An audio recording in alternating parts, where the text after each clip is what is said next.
Welcome back, Wolfpack. Verlis here. I got Ramos today, and we're going to talk about 10 ways to become a better battler. I guess I'm starting off with number 10, which is don't be afraid to copy. You're starting battling, you want to know what does what, just copy someone. Copy their exact team, copy their strategies. This will give you a rough idea of what Pokemon does what Pokemon fills what role, and then you can just explode from there as we go into number 9, which is to not be afraid to innovate. So you understand what Pokemon does what, you understand that Kangaskhan and Garchomp are just very easy go-to attackers. Switch them out. If you like another physical Pokemon, replace Kangaskhan or Garchomp with it. If you want a tanky Pokemon, replace the tanky Pokemon in the team you just copied. And pretty soon you're going to have a team that is completely your own, and you started with the copied team. So don't be afraid to copy, and don't be afraid to start innovating. Yeah, it's really good just how those kind of go into each other, you know? You need to copy to learn the fundamentals, but then once you start getting to that point where you can innovate, you start making things your own, and it becomes really strong. Also, if you innovate hard enough, you can bring Pokemon that people never have seen before, that they don't know what it does. And that's half the battle right there, is if you can get an edge from that surprise, that's really strong. Also, I was thinking, another way of getting better, number 8, start small. It was just me and a couple friends that were just getting super crazy off of each other. Like, if you just have 1 or 2 really close friends that play Pokemon religiously, you can become an incredibly better battler. That one of my friends, he learned EV training, so I had to learn EV training to keep up with him. He beat me, I beat him, and by the time we decided to start going out into the competitive scene, we were already mid-high tier competitive battlers, and just kept going. Also, if you want to get better, using battle simulators or resources. That's number 7. You don't want to depend on these, but at the same time, it helps you understand the game. That if you go onto Pokemon Showdown and make a mock team, you test out that team, you get a battle instantly, and you're good to go. Is to study up.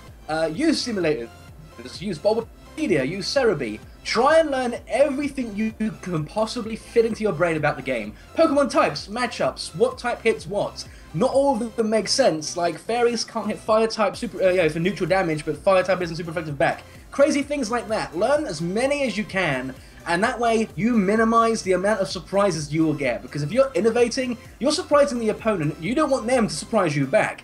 So study up, spend all your time, free time, not playing the game, not doing real life things, studying Pokemon matchups. The more dedication you have, the more likely you are to win. If you know something your opponent doesn't, or if you just have such a wide knowledge of the game, it gets better. Play the link game, as I call it on Bulbapedia. Click on a Pokemon, click on a move, click on another Pokemon, and essentially you'll start figuring out how to break Farfetch'd or something.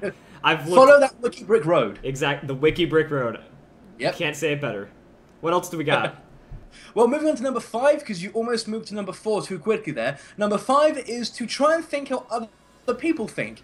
The easiest way you can do this is by copying their team and then learning what Pokemon does what. So that way, if you face someone else with the same team, you know how they're going to think, you know what moves they're going to try and do. And if you can get inside someone else's mind, you can just start playing games with them. If you know they want one of your Pokemon dead, you can switch that one out or protect, and then they've wasted a turn. Try and get inside their mind, figure out how they're going to think, and figure out how they're going to play, and that is one of the easiest, I suppose, methods of beating someone else. Exactly. If you out-predict an opponent, you get that good switch, that means they just lost a turn. You're essentially a turn up on them, and maybe even a free KO or better. I don't know how it gets better than a free KO, but it can. I've seen some crazy stuff. So number 4, we have, you have to want to win more than your opponent in most circumstances.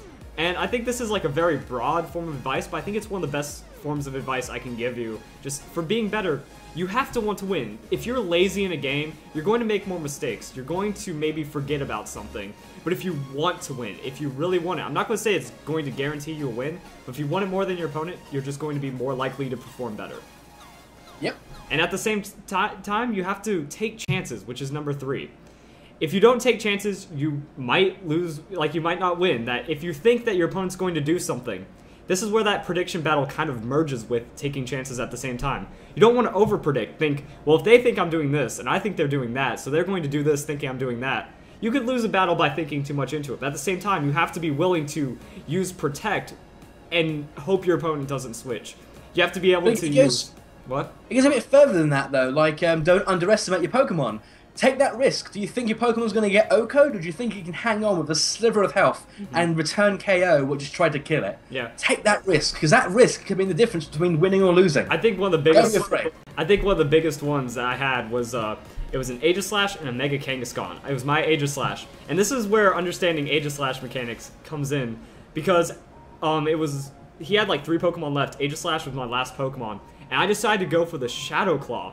They ended up switching into their own Aegislash, thinking that I was going to go for the Sacred Sword to finish off the Kangaskhan, and it's just those weird plays that can save you the game.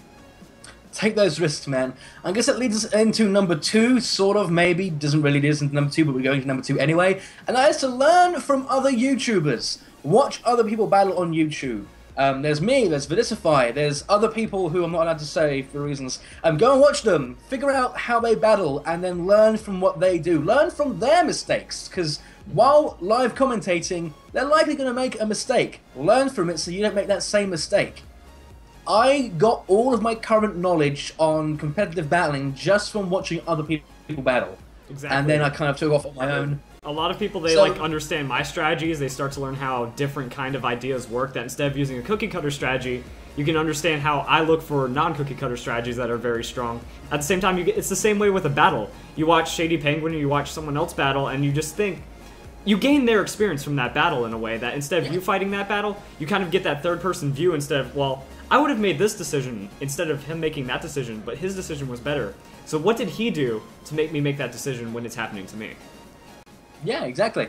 It's even better if you sit there and think, "Oh, that's a bad play. What are you doing?" If you can sit there and do that, then you know you've got good. If you can see when someone else is making a bad play. Well, live streams, because then there's like, it's live. You have to think on the spot with them, and you're just like, no, Shofu, why? Okay, and I'm going to take over for number 1 because this is. We can do number 1 together. No, because I don't want to try to get that tandem on 3. We can do it. Fine, we're in 3. sync. 1, 2, 3. Don't be afraid to lose. Don't be afraid to lose. Yeah.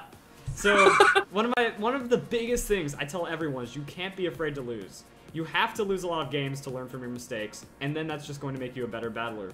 And that's probably the biggest advice I can ever give anyone, is that you need to understand how your opponent works. But at the same time, you're going to make mistakes. When you take those chances, sometimes they fail. If that guy kept in on his Kangaskhan, and I would have, just whiffed the Shadow Claw, what does that mean to me? That means, I can't really take much from that. But if I don't let it beat me up, and if I just go take my head high and keep winning, that's how you play. Just let yourself lose some battles. Just don't rage quit, don't forfeit. Let that final turn play out and figure out what you did wrong. Because, did it turn out your Pokemon couldn't survive that hit you tried to take a chance on? Now you know. Now you know not to have that Pokemon in against the other Pokemon. So, also, it makes your team better. You play 4 games and you go, wow, that Kangaskhan beat me 3 of the 4 games. I need to figure out how to stop this guy. And at the same time, it might be more of a defensive thing as well. Like, wow, this Pokemon on my team is doing nothing, and now I realize why it's doing nothing. Let's get rid of it. Yeah, exactly. It's like, wow, this Pokemon hasn't scored a KO. This Pokemon hasn't scored a KO. It's died every time without doing anything. I'm going to need to find a new one. Yeah, exactly. So I guess that is the top 10 of our personal views on how to get better at competitive battling. You might have, other people might have different opinions, but there are opinions, so. Yep. Hope you guys enjoy it. I hope you guys understand that these are a couple things you can take and just try to become a better battler with. So I hope you guys enjoyed the video, and I hope you all have a nice day. Yay!